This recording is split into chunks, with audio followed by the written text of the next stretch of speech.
अध्याय 1। मैं अपने शयन कक्ष की खिड़कियों से बहने वाली धूप की चकाचौंध से जाग उठा। केवल अपने बिस्तर के दूसरे हिस्से को फिर से खाली पाया। मैंने एक भारी आह भरी और अपनी पीठ पर लुढ़क कर सफेद छत के ऊपर की ओर देखने लगा। मुझे यकीन नहीं है कि मैं अब और भी हैरान क्यों था। पिछले 5 सालों में, जब मेरी शादी केविन मिलर से हुई थी, तो इससे पहले कि मैं अपनी आंखें खोल पाता, उसने हमारे बिस्तर को छोड़ दिया। जितना मैंने याद रखने की परवाह की उससे अधिक बार।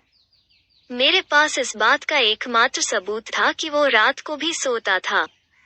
वो था उसके तकिए पर सेंध और उसके कपड़े हमारे बेडरूम के फर्श पर बिखरे हुए थे। मैं यह नहीं कहूंगा कि हमारी शादी बिल्कुल नाखुश थी। दरअसल खरोंच की मैं ही था जो शादी में नाखुश था। दूसरी ओर, केविन ने कभी शिकायत नहीं की और लगातार मुझे उपहारों की बौछार करते रहे। उसने मुझे वो सब कुछ दिया जो मैंने मांगा था, सिवाय एक चीज के जिसे मैं सबसे ज्यादा चाहता था, उसका ध्यान।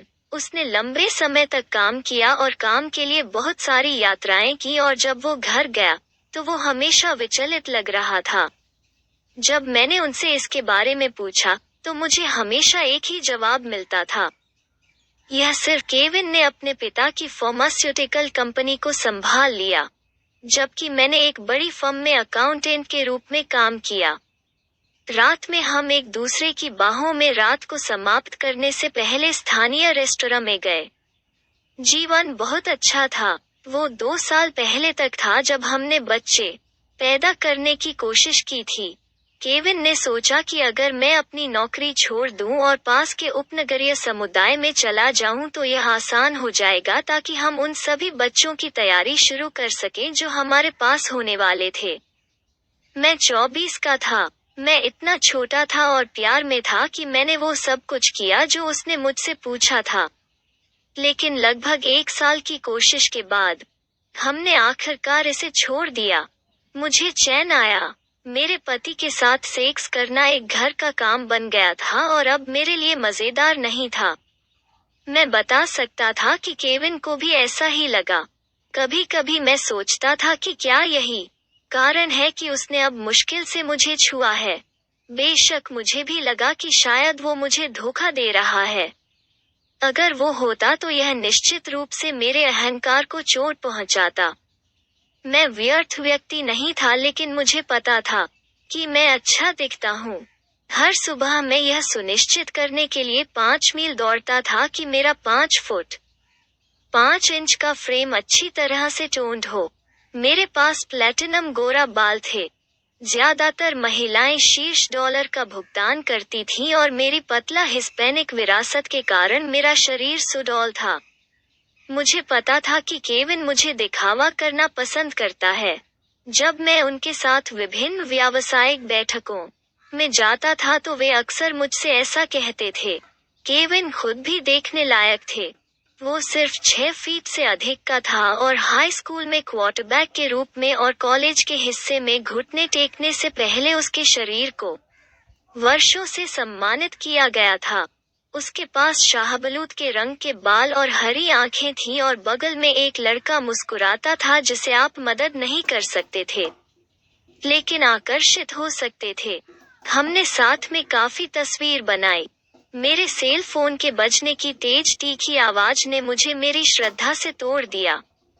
मैंने अपने नाइट स्टैंड पर अपने फोन की डिजिटल स्क्रीन पर नजर डाली और अपने सबसे अच्छे दोस्त डिड्रा की एक तस्वीर देखी।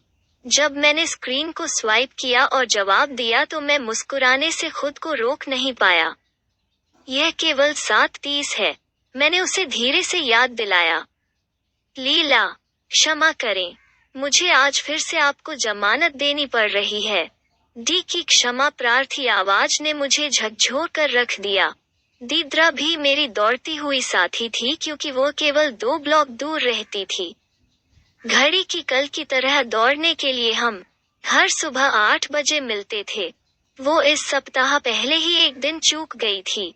मुझे उचित स्पष्टीकरण दिए बिना कि वो उसके विपरीत क्यों था, इसलिए इस तथ्य से कि वो फिर से रद्द कर रही थी, मेरे रडा को चेतावनी में उड़ा दिया। यह इस सप्ताह दूसरी बार है। मैंने उससे बेवजह कहा। क्या मुझे चिंतित होना चाहिए? लाइन पर एक विराम था। दी, क्या गलत है? बैरी है, मैंने फिर से उसका जिक्र करते हुए पूछा। फिर से एक प्रेमी का दोष। उसने एक सूंघने दिया। मैं चाहता हूँ। मैंने उसकी बड़बड़ाहट को धीरे से सुना। मैं वादा करता हूँ कि मैं कल आपको विवरण दूंगा। उसने बचाव किया। ली जाना होगा। मैंने लाइन को डिस्कनेक्ट होते हुए सुना और खाली स्क्रीन को देखकर भ्रमित हो गया। 1 मिनट के लिए मैंने उसके घर की ओर दौड़ने के बारे में सोचा और मांग की कि वो समझाए कि क्या हो रहा है। लेकिन दीरा और मैं हाई स्कूल के समय से ही सबसे अच्छे दोस्त थे और हमने एक दूसरे को सब कुछ बताया। मुझे विश्वास करना था कि समय के साथ और अपने तरीके से वो मुझे बताएगी कि क्या हुआ था। उस विचार को ध्यान में रखते हुए मैंने अपने पैरों को बिस्तर से हटा दिया और कॉफी के लिए रसोई में अपना रास्ता बना लिया। मेरे दौड़ने से पहले मेरे पास होना चाहिए। मैंने अभी अभी अपना सामने का दरवाजा खोला था और अपने कान की कलियों को अपने कान से बाहर निकाला था जब मैंने सुना कि मेरा सेल उस बेडरूम से बज रहा है जहां मैंने उसे छोड़ा था। मैं पसीने से भीग गया था और मेरे काले रंग के शॉर्ट्स और गहरे भूरे रंग की स्पोर्ट्स ब्रा भीगी हुई थी।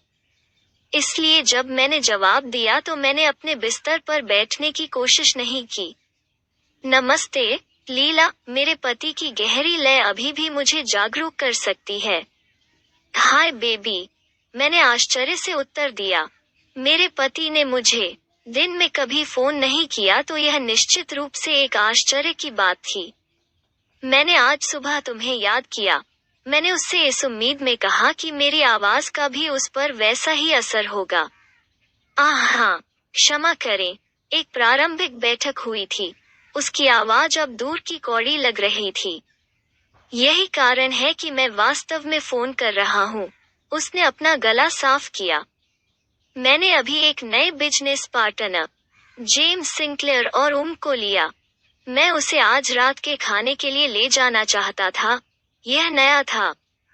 रात के खाने के लिए केविन के कभी भी व्यापारिक सहयोगी नहीं थे। वो हमेशा उन्हें भव्य रेस्तरां में ले जाता था और ज्यादातर बार मुझे साथ में आमंत्रित किया जाता था। साथ ही इसने मुझे खाना पकाने के अपने जुनून में शामिल होने और साथ ही साथ अपने पति के व्यवसाय के बारे में जानने का अवसर दिया। बहुत अच्छा लगता है, मैंने उसे उत्साह से कहा। खासकर रात के खाने के लिए आपके मन में कुछ भी था? नहीं, कुछ भी ठीक नहीं है। मैं जेम्स के साथ 7 बजे घर आ जाऊंगा, उन्होंने कहा, फिर एक विचार के रूप में। काली पोशाक को खुली पीठ के साथ पहने जो मुझे पसंद है। मैं 1 सेकंड के लिए चौंक गया। क्या वो चाहता था कि मैं उसे खुश करने के लिए इसे पहनूं? या क्या मुझे सिर्फ आम कैंडी बनना था और सही ट्रॉफी पत्नी की भूमिका निभानी थी? ठीक, मैंने थोड़ा झिझकते हुए जवाब दिया। उसने बिना अलविदा कहे लाइन काट दी। लेकिन मैं अपने पति की दूरी पर ध्यान नहीं दे सकती थी क्योंकि मैं अपने दिमाग में एक मेनू के साथ आने में बहुत व्यस्त थी। खाना पकाने से मुझे हमेशा सुकून मिलता था और मैं कुछ नया करने की कोशिश कर रहा था। रात के खाने के लिए आपूर्ति के लिए सुपरमार्केट जाने से पहले मैं एक त्वरित स्नान के लिए बाथरूम में गया। केविन इस नए बिजनेस पार्टनर के लिए अपने रास्ते से हटते दिख रहे थे जिसने मुझे और भी उत्सुक बना दिया। यह जेम्स सिंक्लेयर कौन था?